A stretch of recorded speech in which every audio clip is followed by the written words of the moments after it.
Buhay na naman ang nasyonalismo sa maraming Pilipino.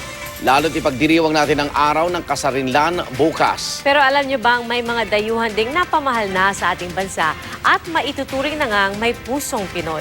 Kilalanin natin sila sa report na ito.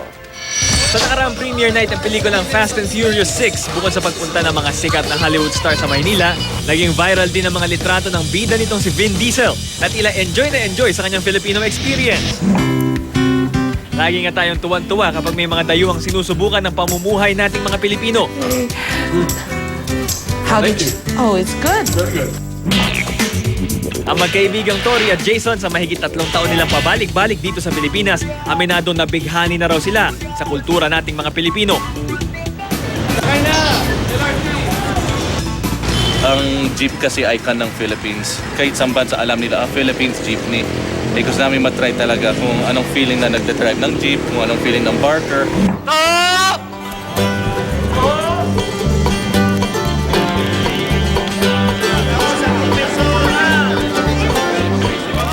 These people are whites and they sell taho.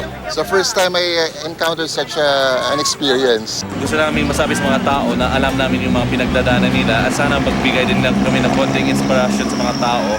Pag-asa na kahit pa paano kaya pa na mag-work ang mga tao dito sa Philippines. Hindi naman kailangan sana pumuntang ibang bansa. 3 taon namang namalagi sa Pilipinas ang Harper's Magazine Assistant Editor na si Rafe Bartholomew. At dito nagsimulang umusbong ang pagmamahal niya sa Philippine basketball na siya rin paksa sa kanyang libro na Pacific Rims. Kaya gusto kong sumulat ng libro tungkol sa basketball sa Pilipinas para ilarawan para sa buong mundo.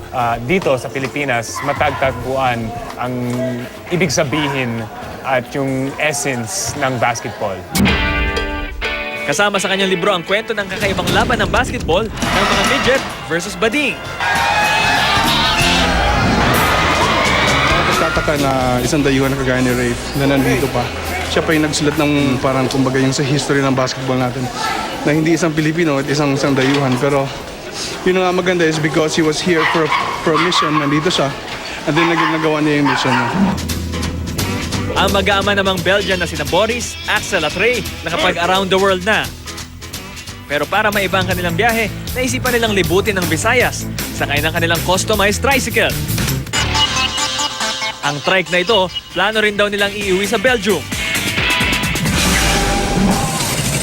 The first time we had the idea, we start of seeing all the different tricycle in all the different islands because there is so many different styles. We arrive in Bohol and we see like this bigger one where we can put so many things. It's higher. We ask for the special size.